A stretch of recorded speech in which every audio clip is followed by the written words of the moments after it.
Bonjour, Bonjour. excusez-nous de la tenue, mais en fait c'est assez calme, alors on s'est dit qu'on pouvait profiter du bain de boue pour faire notre enregistrement.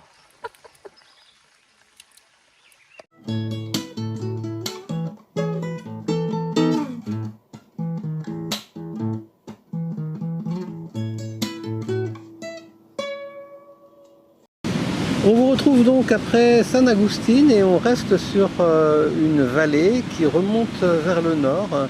C'est la vallée qui est la vallée à l'est entre deux des chaînes des Andes qui se divisent à cet endroit.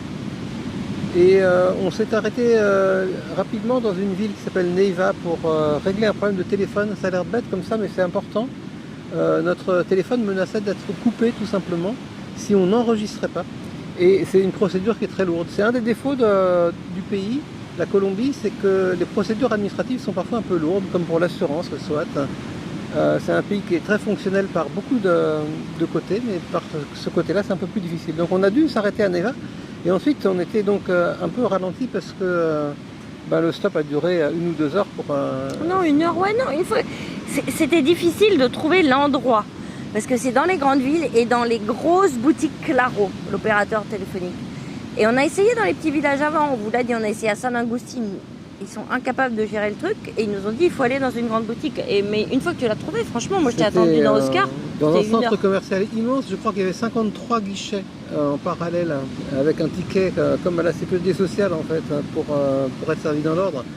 Bon, c'était un peu éprouvant, mais après on est parti et notre but c'était un peu l'aventure du désert, donc on filait rapidement vers cet endroit qui s'appelle le désert de la Tatacoa, qui est un endroit très particulier en termes, à tout point de vue en fait, en termes de géographie, en termes d'écosystème. C'est un peu isolé, ça ressemble à rien d'autre qu'à lui-même.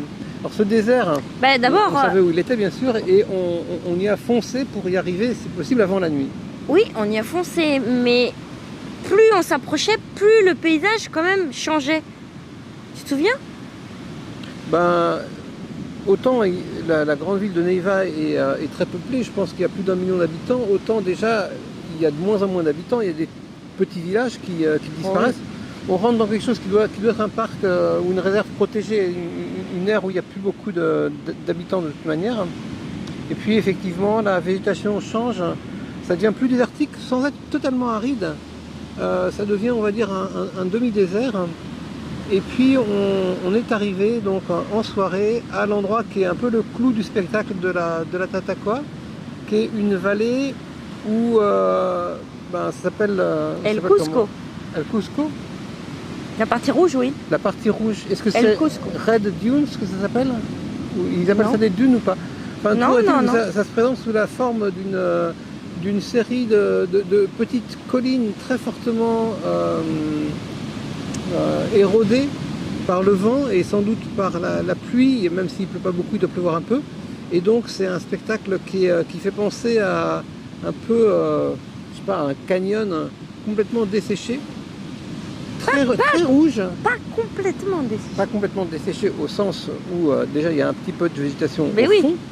Mais selon certains points de vue, on arrive à avoir pratiquement que du rouge et des formes qui sont des formes érodées, donc qui sont très décharnées, très découpées. Et c'est vrai que c'est un bel ensemble. On est arrivé au moment du coucher du soleil et c'était super joli. Oh, mais c'est petit, hein? Alors le point de vue, il y a peut-être dans un périmètre de quelques centaines de mètres, 4-5 points de vue intéressants qui donnent vraiment le spectacle dans toute son ampleur. Dès qu'on s'éloigne de cette zone-là, ça change un petit peu. C'est un désert qui est moins spectaculaire. Alors on a profité donc de ce joli spectacle pour la soirée. Et puis on a passé la nuit là. Pas là, on s'est éloigné, on était tous les deux dans le désert. Ah oui, c'est vrai, pardon. On a hésité à passer la nuit. Il y avait d'ailleurs beaucoup de petites sandflies qui nous gênaient un petit peu, ces petites puces de sable. On s'est éloigné et peut-être qu'il y en avait un petit peu moins là où on est allé passer la nuit sous la lune. Toujours est-il que le lendemain matin, donc on a décidé d'explorer la zone au sens large. On a fait une petite marche, accompagnée de 2 chiens d'ailleurs. Une petite marche dans le désert rouge, c'est possible. Il y a un petit parcours balisé, très facile à faire. Ça dure 1 heure environ. et on peut voir le désert par en dessous. Le désert de Tatacoa, contrairement à ce qu'on croit, n'est pas un désert. Nous avons regardé hier soir. Il s'agit d'une forêt tropicale sèche. Alors voilà. Ceci dit, je pense qu'il est un peu plus spectaculaire vu du haut. Mais bon, ça permet de s'imprégner des lieux. Le désert de la Tatacoa, c'est quand même quelques dizaines ou centaines de kilomètres carrés. 330 km². 330 km carrés. Merci. Donc il y a une partie qui s'appelle le désert gris, je crois. Bon, c'est vraiment une façon de décrire qui est un peu publicitaire, on va dire. Il n'est pas spécialement gris. Bah si. Mais heureusement qu'il y a les images qui parlent, vous allez voir, c'est blanc et gris alors que l'autre est rouge. Ah bah c'est certes pas rouge, mais bon, c'est vaguement blanchâtre, grisâtre, enfin il y a un petit peu toutes les couleurs sèches. Et puis il y a beaucoup de cactus surtout. Mais avant d'arriver là, on a fait une première étape, parce qu'on a pris un bain de boue. Ah si. C'était un peu inattendu, mais il se trouve que bon, des bains de boue sont possibles à cet endroit-là. C'est pas du tout comment ça, non ? Ouais, c'est là-bas qu'on descend. Hein. On progresse ensuite vers ici. Ah, je regarde tout. Je vous ai expliqué le mode d'emploi. Bon, alors on a décidé de se lancer, quoi. C'est-à-dire de se tremper dans la boue, mais l'épaisseur de boue n'était pas considérable. Il y avait quelques centimètres d'épaisseur, donc bon, il fallait plutôt se rouler dans une boue assez sèche au début. Mais finalement, avec un peu d'expérience, on a réussi à se couvrir entièrement de pâtes grises et blanches.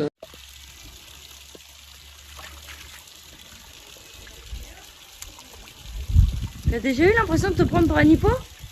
Ah, et je me mets à plat ventre? Ouais.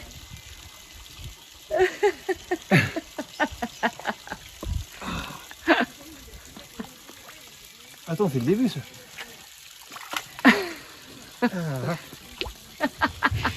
Et tu crois que je me mets la tête dedans aussi? Ah toi tu peux, moi j'ai les cheveux, j'ai pas très envie.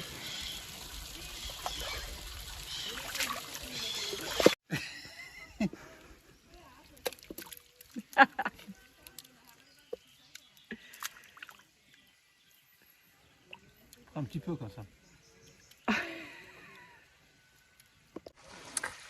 Eh bien, nous sommes en train de prendre un bain de boue dans le désert de Tatacoa. C'est bien, on est tout seul. Hein. Il y a une sorte de grande mare de boue là qui est derrière nous et on peut se laisser aller complètement.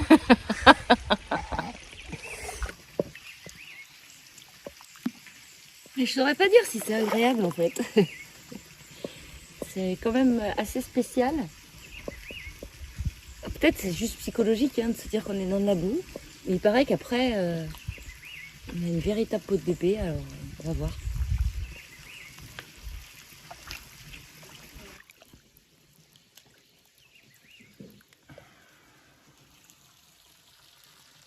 Finalement, c'était assez sympathique, d'autant plus qu'il y avait une des rares arrivées d'eau permanente. Il y a une source là, un cours d'eau, donc on pouvait aussi se rincer alors à foison. Donc c'était évidemment sympathique et agréable de d'abord se gommer la peau un petit peu avec la boue et puis ensuite de se rincer complètement. Non, mais pour le coup, il fait chaud dans le désert de Tatacoa. Et voilà, et donc il y avait un grand bassin, et il y avait une sorte de piscine avec de l'eau naturelle et donc on a profité de tout ça tout seul, comme souvent, et on est reparti avec Oscar explorer le reste du désert. Donc ça s'est prolongé pendant une bonne partie de la journée. On a retrouvé d'anciens réflexes qu'on avait un peu même en Afrique ou dans la pampa argentine quand il y a des grands espaces sans personne. Donc il y a un côté road trip, pas d'aventure, faut pas exagérer, il n'y avait aucune difficulté. Quoique Isabelle a réussi quand même à... Isabelle a pris le volant pendant 10 minutes et a réussi à planter Oscar. Je t'avais dit que je le sentais pas. Toi tu me dis si c'est facile. C'est pas du tout ça. Si tu m'as dit tu passes la première. Bon, faut dire que c'était pas une grosse rivière, mais je suis pas montée quoi. Mince.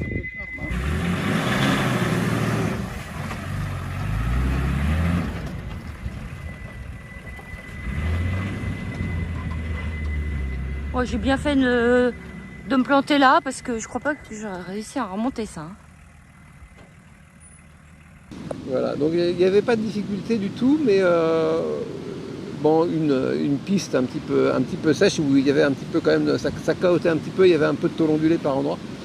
Et tout ça dans un environnement de cactus, beaucoup. Il y avait beaucoup d'oiseaux aussi en fait. C'était super sympa. Les compagnons de voyage, c'était les oiseaux. Donc on a les fait... perruches, les faucons cresserelles, on en a vu plein. Tu te souviens? Oui, on a, à cette occasion, on a réussi d'ailleurs à faire une bonne photographie de faucons cresserelles, c'est pas évident. On n'a jamais très bien réussi les faucons. Et là, c'est moi qui l'ai faite en plus. C'est possible.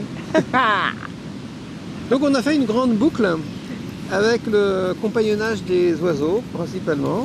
On a dû croiser 2 ou 3 véhicules, mais on avait quand même un sentiment de solitude bien agréable et on est revenu en fin de journée au même point en fait, à cet endroit où le désert devient rouge, pour profiter à nouveau du spectacle. Alors le deuxième coucher de soleil était un peu moins bon que le premier. Oui, un peu moins rouge. En revanche, après avoir un peu hésité, car c'était interdit, c'était interdit localement, on a utilisé le drone en le faisant partir de suffisamment loin pour qu'il gêne personne.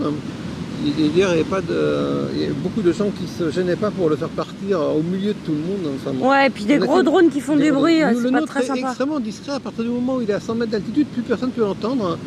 Donc on s'autorise à faire des vues de drone en prenant soin, en fait, nous-mêmes de ne pas déranger. Et d'ailleurs, on va s'interdire de faire du drone, même là où c'est autorisé, quand on pense que ça peut gêner les gens. Mais du coup, ça nous a permis quand même de faire des plans assez réussis, enfin des plans qui permettent de mieux comprendre la structure d'ensemble et de mieux profiter du spectacle. Le désert de Tatacoa, c'est une singularité géographique. Donc on l'a dit, il y a 2 zones désertiques en Colombie. Il y a le désert de Tatacoa qui est ponctuel, qui est un peu au milieu du pays. Et puis il y a une zone qui est plus au nord, où on ira ensuite, qui s'appelle la Guajira, qui est un désert côtier qui est beaucoup plus grand, plus sec aussi. Le désert de Tatacoa est là un peu par un accident de l'histoire. C'est-à-dire qu'au départ, c'était une forêt tropicale. Et puis, à cause du mouvement des plaques tectoniques, la végétation s'est modifiée. La forêt, sans se pétrifier tout à fait, est devenue une forêt tropicale dite sèche. Et elle s'est asséchée de plus en plus. Si bien que maintenant, on a un lieu qui est un des lieux les plus arides, avec une végétation qui est très clairsemée. Pour autant, bien qu'on dise dans le langage courant désert de la Tatacoa, apparemment c'est pas classifié par les spécialistes comme un désert. C'est considéré comme une forêt tropicale asséchée. Quand un conquistador, je sais plus le nom parce qu'ils sont beaucoup, a découvert cet endroit, en fait, il l'a appelé la vallée de la désolation. Parce que effectivement c'est un peu, y a rien. Maintenant, ça a changé de nom, ça s'appelle le désert de la Tatacoa. Pourquoi? Parce que il est peuplé de petites couleuvres noires qui s'appellent Tatacoa. Dans ce désert, on peut croiser ces couleuvres, des scorpions, des tortues. Bon, nous, on s'est contenté des oiseaux. Et puis donc, on a redormi à cet endroit-là, face au désert rouge cette fois, sur le parking. La veille, on avait hésité parce que c'était samedi soir et on s'est dit que les Colombiens aimant bien faire la fête avec la musique à fond, on s'était éloigné. Là, c'était le dimanche soir et on a eu raison, il n'y a eu personne. C'était pas juste une hypothèse le samedi soir, il y avait effectivement de la musique. Enfin, on a fini par comprendre que ça risquait de s'arrêter un petit peu tard. Et le matin, on est parti quand même très tôt puisque on devait monter Oscar sur un ferry. L'endroit de l'embarcadère est presque impossible à trouver. Heureusement, on avait rencontré des Français quelques semaines avant qui nous avaient bien expliqué et bien dit attention, une toute petite pancarte on a trouvé, mais il faut vraiment être averti. C'est un ferry qui fait l'aller-retour entre les 2 berges. Quand on est arrivé, il était de l'autre côté, mais il nous a vus. Par conséquent, il vient nous chercher.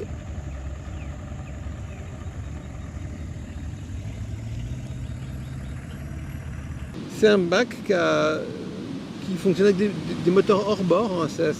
Donc ça reste vraiment très simple comme principe.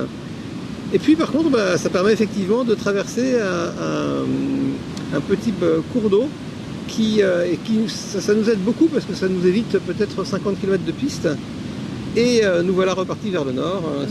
En fait, c'est pas long et il n'y a pas franchement d'horaire. Hein. C'est à partir de 6 h du matin qu'il y a ce petit bac qui traverse. Et donc c'est la 4e ou 5e fois que Oscar a pris le bateau, ou 6e fois, je ne sais pas. Et c'était le plus petit bateau qu'il ait jamais pris, je crois. Oui. Et ça dure, je sais pas combien de temps on est resté là-dessus. Bon, 5 à 10 minutes, c'est très court. Hein. Ouais, 10 minutes. Peut-être un quart d'heure, mais on voit pas le temps passer parce qu'il y avait tous les locaux autour d'Oscar et les gars du bateau qui venaient regarder et nous demander ce qu'on faisait. Et voilà, et ensuite on peut reprendre la route principale, route en très bon état qui nous permet de remonter rapidement vers Bogota d'ailleurs. Nous, on va prendre vers l'ouest avant d'atteindre Bogota, car c'est pas vraiment qu'on aime la traversée des montagnes, mais il est obligatoire de traverser plusieurs fois la chaîne des Andes si on veut réaliser le programme qu'on a en tête. On se dirige vers la zone cafetière, qui est un des hauts lieux du tourisme en Colombie, avec beaucoup de très jolis petits villages qu'on vous permettra de visiter avec nous dans les prochaines vidéos. Voilà, on vous souhaite une très bonne semaine. Au revoir. À très bientôt. Salut.